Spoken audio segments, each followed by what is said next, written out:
Hi. So today we're doing our film review on the movie Let There Be Light of 2017, directed by Kevin Sorbo.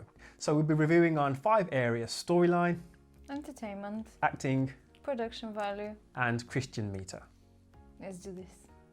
Okay, so you first, what do you think about the storyline?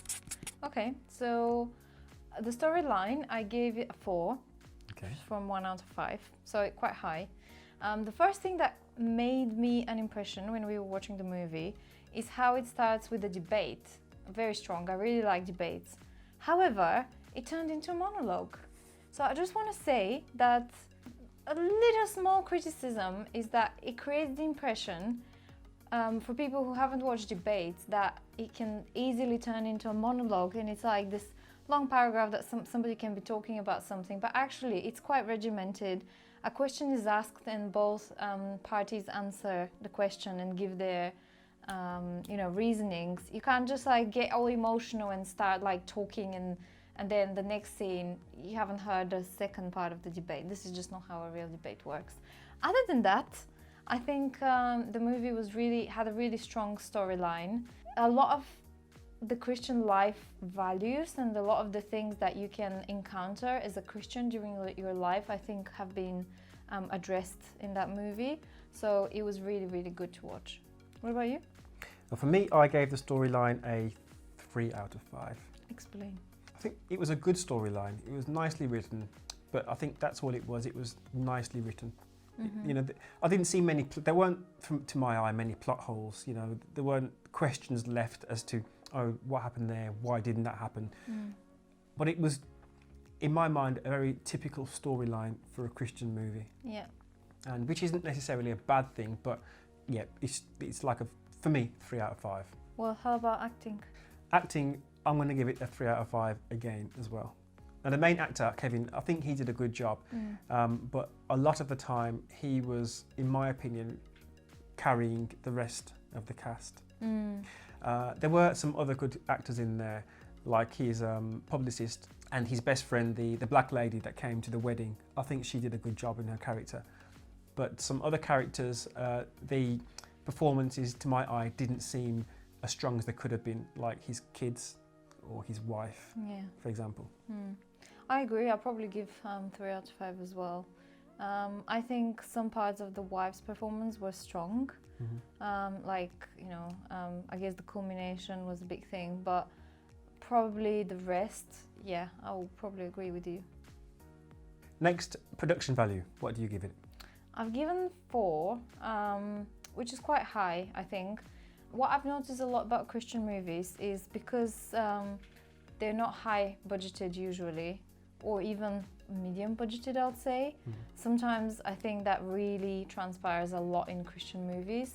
And I absolutely congratulate, people that get involved with those projects because they're putting the word out there and the message of God.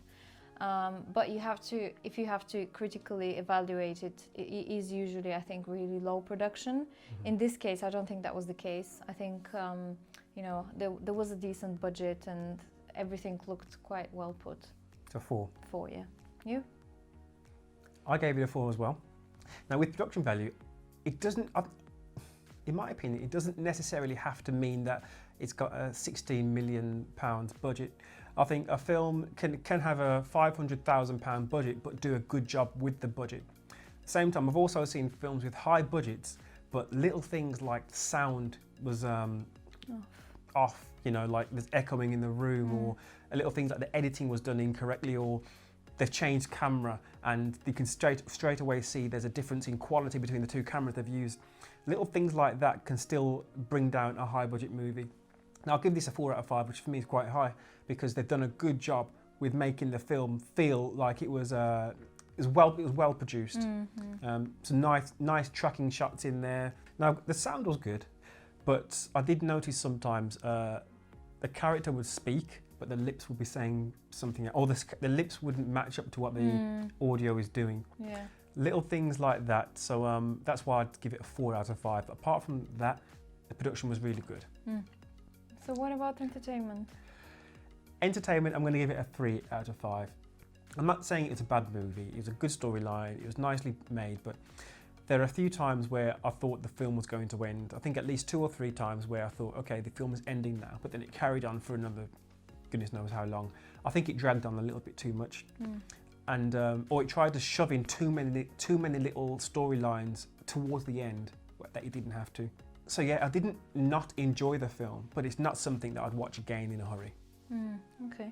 I am really torn between 3 and 4 for entertainment because it was a bit sad, and I don't really like watching sad movies generally. But also I did like it because, yeah, the story was kind of unique, or, you know, all Christian movies, I think they try to kind of make relatable stories. So unique in a way, but it was something that, you know, you can imagine happening to a friend of yours or somebody you know, and it's a deep story. But entertainment also is how you understand entertainment, isn't it? Because when I think about entertainment, I usually think of something that would keep me on edge, like, you know, make my heart rate faster and my pulse faster. So I didn't feel that in this case, but that wasn't, I think, what they were trying to portray anyway. So it's very difficult, so maybe I'll have to go with 3. Yeah, I mean, a film doesn't have to be entertaining to be good. No. Like Avengers, for example, that'll be entertaining, but it's not really filling you with anything, you know, that meaningful. Yeah. So yeah, I mean, it's a good film, but entertainment, 3 for me. And 3 for you? Yeah. Okay. And what about Christian meter? Yeah, for Christian meter, I'm going to give it a solid 5. From watching that movie, I can straight away see that it was written by a born-again Christian. There was nothing in there that I could see that was a little bit, would a Christian say that? Would a Christian do that?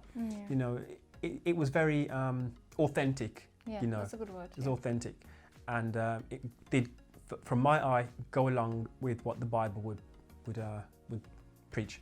Yeah. What about you? 4, I guess, just because 5 is very difficult to give. Not trying to be tough, but yeah, just some things. I guess some things that I haven't thought about yet that were addressed of what the response would be.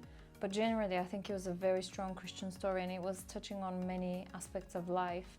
And what I really liked is that depiction that really speaks to me usually, and I've listened to it many times in different sermons from different preachers, but how God speaks to our situation very uniquely.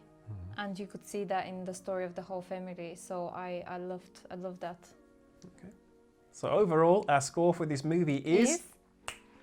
So we hope you enjoyed this review of the movie Let There Be Light. And hopefully you'll join us for our next review too.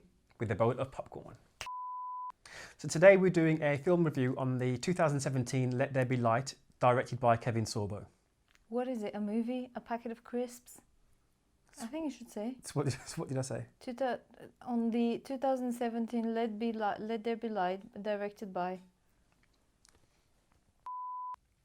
So I hope you enjoyed our... So I hope you enjoyed this... So I hope you enjoy... What's wrong with you?